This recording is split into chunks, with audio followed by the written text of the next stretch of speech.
ඔයගේ සමහර රැප් තියෙනවා දැන් අලුතෙන්ම අපි අවුට් කරපු සින්දුව අපි මේ දැන් ආපු සින්දුව දේවත්වයෙන් සින්දුවේ විස්තර ටිකක් අපිට කියන්න කොහොමද මේක හැදුනේ දේවත්වයෙන් මොකද්ද බේසුණු කතාව මොකද්ද බේසුණු අත්දැකීම දේවත්වයෙන් ගැන කියමු.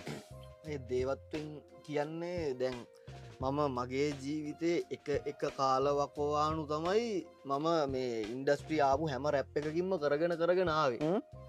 එතකොට මම ඒකේ ඇත්තරම මේ රොබරි එකක් මේ මම දෙන විස්තරයක් ගැන නෙමෙයි මම ඒකෙත් සඳහන් කරන හැම දෙයක්ම ඉන්නේ මේ තත්ත්වයේ ජීවත් වෙයි දේවත්වයෙන් කියන්නේ මොන හරිම දෙයක් කරලා නැගිටලා ගැම්මේ ජීවත් වෙනවා කියලා පොසිටිව් අයිඩියා එකක් තමයි දෙන්නේ.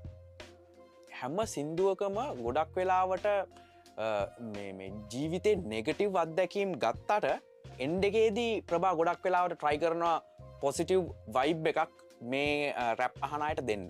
ගොඩාක් අය මම පොඩ්ඩක් කතා කරන්න. හරිද? ගොඩාක් අය මේ රැප් අහද්දී පොඩක් මිස්ලීඩ් වෙලා තියෙනවා කියලා මට හිතෙනවා. මමත් ෆුල් රැප් ෆෑන් කෙනෙක්. හොඳටම මියසික් එක්ක එතකොට මේ රේඩියෝ ඉන්ඩස්ට්‍රිය එකේ එතක මගේ රැප් කරන යාළුවොත් එක්ක හොඳට කතා බහ කරලා තියෙනවා. ඉතින් ඒවත් එක්ක මේ රැප් වල තියෙන දේවල් මොනවාද කතා කරන්නේ මොනවාද කියලා සමහර වෙලාවට ඒ යාළුවා අපිට කියනවා ප්‍රභා. මෙතන මිස්ලීඩ් වෙලා තියෙන තැන තමයි මේ රැප් වලින් නෙගටිව් දේවල් ගැන කතා කරන්නේ. මේවා ඇහුවාම ඔළුව අවුල් වෙනවා. මේවා තියෙන වීඩියෝස් උත් සමහර වෙලාවට ඩාර්ක්. හැබැයි හොඳට බලන්න මේ රැප් වල තියෙන ලිරික්ස් හොඳට අහන්න ඉස්සෙල්ලම. හොඳට අහලා මේවා කියන්නේ මොකද්ද? එන්ඩ් එකේ අපිට දෙන පණිවිඩය මොකද්ද කියන එක තමයි ගොඩක් වෙලාවට රැප් වලින් ගන්න කියන්නේ.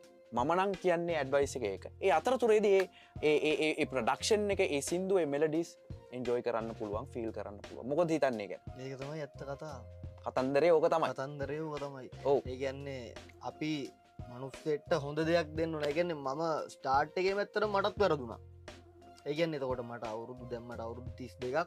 එතකොට මට අවුරුදු 22ක් විතර ඇති මං හිතන්නේ මම මේ ඔය රැප් ඉන්ඩස්ට්‍රියට එද්දිම.